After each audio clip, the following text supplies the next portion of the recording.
வணக்கம் நண்பர்கள். பாட்டாளி மக்கள் கட்சியினுடைய போராட்டம் மாபெரும் வெற்றி போராட்டமாக அமைஞ்சிருந்தது. அதை பற்றி சுருக்கமாக பார்க்கலாங்க.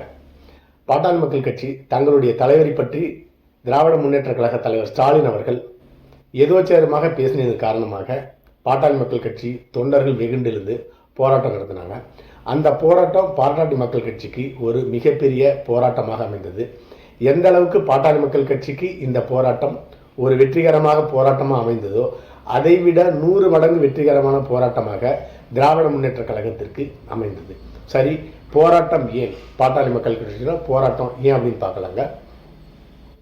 மு.க.ஸ்டாலின் அவர்கள் அதானியுடைய சந்திப்பை பற்றி விளக்க வேண்டும் அப்படின்னு சொல்லிட்டு பாட்டாளி மக்கள் கட்சியினுடைய தலைவர் ராமதாஸ் அவர்கள் அறிக்கையாக வெளியிட்டிருந்தார். அந்த அறிக்கையின் காரணமாக முதலமைச்சர் மு.க.ஸ்டாலின் அவர்கள் வெட்டி பேச்சு பேசுறவங்களுக்கெல்லாம் நான் விளக்கம் சொல்ல தேவையில்லை அப்படின்னு சொல்லிட்டு உதாசீனமாக பேசியிருந்தார். அதன் காரணமாக பாட்டாளி மக்கள் கட்சி தொண்டர்கள் வெகுண்டிலிருந்து தமிழகம் முழுக்க போராட்டம் நடத்தினாங்க. சரி, இந்த இடத்துல நியூயார்க் நீதிமன்றத்தில் FBI ஒரு வழக்கை பதிவு பண்ணியிருந்தாங்க. அதானி அமெரிக்காவில் 16,000 கோடி ரூபாய் நிதி திரட்டியிருக்காங்க. அந்த நிதி அதானி சோலார் பவர் நிறுவனத்துக்காக திரட்டப்பட்ட நிதி. அந்த நிதியை வைத்து ஒரு 2020 கோடி ரூபாய் லஞ்சமாக இந்தியாவில் உள்ள மாநில அரசுகளுக்கு கொடுக்கப்பட்டிருக்கிறதுன்னு சொல்லியிருந்தாங்க. என்ன காரணம் கேட்டிங்கன்னா, 5 மாநில அரசுகள் அதானுடைய பவர் நிறுவனத்திடமிருந்து நேரடியாக வாங்காமல் மத்திய அரசினுடைய கட்டுப்பாட்டில் இருக்கின்ற நிறுவனத்திடமிருந்து பவர் சப்ளை வாங்கியிருக்காங்க. அப்படி வாங்கினதில் ஆந்திரா ஜெகன்மோகன் ரெட்டி மற்றும் தமிழக அரசு, ஜம்மு காஷ்மீர் அரசு, மொத்தம் 5 மாநில அரசுகள் வாங்கியிருக்காங்க. அதுக்கு ஊழலாக 2020 கோடி ரூபாய் வழங்கப்பட்டிருக்குது அப்படின்னு சொல்லிட்டு நியூயார்க் நீதிமன்றத்தில் வழக்கு தொடரப்பட்டு அதானிக்கு கைது வாரண்டும் பிறப்பிக்கப்பட்டது. இது எப்படி நடந்ததுன்னு பார்த்தீங்கன்னா, கடந்த ஆண்டு ஜூன் மாதமே அதானுடைய உறவினர் கைது செய்யப்பட்டார். அவரிடமிருந்து அவருடைய மொபைல் ஃபோன் பறிமுதல் செய்யப்பட்டது. அந்த மொபைல் ஃபோன்லேருந்து அதானி அவர்கள் மற்றும் அவருடைய கம்பெனியை சேர்ந்த ஊழியர்கள் மாநில அரசுகளுக்கு, தமிழகம் மற்றும் 5 மாநில அரசுகளுக்கு மின்சாரத்தை வாங்குவதற்கு லஞ்சமாக அரசு அதிகாரிகளுக்கும் மாநில அரசுக்கும் லஞ்சம் கொடுத்துருக்காங்க. அதன் அடிப்படையில் நியூயார்க் நீதிமன்றம் அதானிக்கு கைது வாரண்டு பிறப்பிக்கப்பட்டது.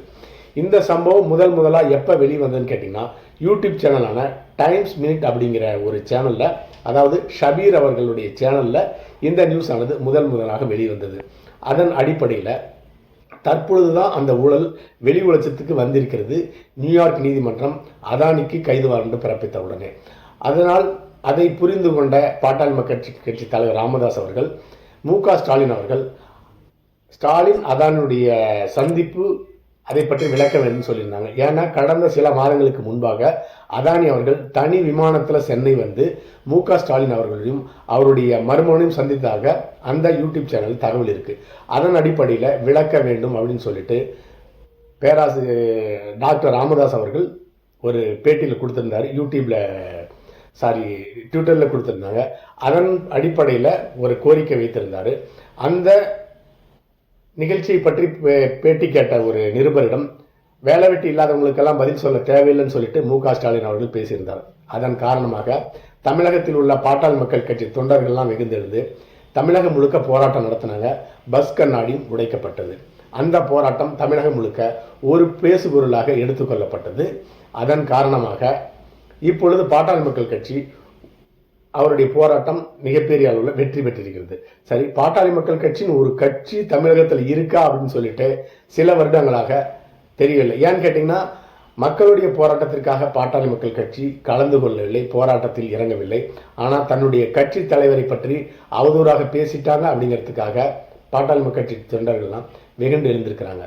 இதே போன்ற ஒரு எழுச்சியை பாட்டாளி மக்கள் கட்சி தொண்டர்கள் தமிழகத்தில் திராவிட முன்னேற்ற கழகத்தினுடைய ஆட்சியில் நடைபெற ஊழலுக்காகவும், பரந்தூர் விமான நிலையத்திற்காகவும், வேளச்சேரி மற்றும் ஏராளமான இடங்களில் சென்னையில் சாதாரண மக்கள் ஒரு 50-60 குடியிருந்து கொண்டிருக்காங்க. அந்த வீட்டெல்லாம் இடிச்சிட்டு காலி பண்ணிட்டு அரசு அந்த நிலத்தை கையகப்படுத்துகிறது. இப்படி ஏராளமான பொது பிரச்சனைக்காக அடுத்தது மழை பெய்யும் நேரத்தில் ஏராளமான இடங்களில் சென்னையில் மழை நீர் தேங்கி இருக்கிறது. மக்கள் வெளியே செல்ல முடியாத அளவுக்கு. இந்த பொது பிரச்சனைக்காக பாட்டாளி மக்கள் கட்சி வீதியில் இறங்கி போராட்டம் நடத்தினா இன்னும் நன்றாக இருக்கும். ஆனால் அதற்கெல்லாம் போராட்டம் நடத்தாமல் தன்னுடைய கட்சி தலைவர் அவதூறாக பாதிக்கப்பட்டார் அப்படிங்கிறதுக்காக போராட்டம் நடத்தியிருக்காங்க. சரி, இதற்காகவாவது வெளியே வந்து பாட்டாளி மக்கள் கட்சி போராடினாங்களே, அப்படி ஒரு கட்சி இருக்குது அப்படின்னு சொல்லிட்டு நாம் பெருமைப்பட்டுக் கொள்வோம். இந்த போராட்டத்தின் வாயிலாக ஒரு முக்கியமான பிரச்சனை அடிபட்டு போயிட்டது. என்னன்னு கேட்டிங்கன்னா, அதானி ஸ்டாலின், அதாவது தமிழகம் மற்றும் அதானுடைய மின்சாரத்துறை ஊழல் வந்து மக்கள் மறந்துட்டாங்க. பாட்டாளி மக்கள் கட்சியினுடைய ஊழல் தான் பெரிய, பாட்டாளி மக்களுடைய போராட்டம் மட்டும்தான் பெரிய அளவில் பேசப்பட்டது. இது திராவிட முன்னேற்ற கழகத்துக்கு ஒரு 200% வெற்றியாக கருத வேண்டும். ஏன்னு கேட்டிங்கன்னா, முக்கிய பிரச்சனையே ஊழலுக்காக அதானியும் ஸ்டாலினும் சந்தித்து கொண்டார்கள் அப்படிங்கிறது தான் பிரச்சனை. இந்த பாட்டாளி மக்கள் கட்சியினுடைய போராட்டத்தினால இதையெல்லாம் மக்கள் மறந்து பாட்டாளி மக்கள் கட்சியினுடைய போராட்டத்தை பற்றி தான் பேசிட்டு இருக்காங்க. அடுத்ததாக பாட்டாளி மக்கள் கட்சி பாரதிய ஜனதா கட்சியினுடைய கூட்டணியில் இருக்கிறது.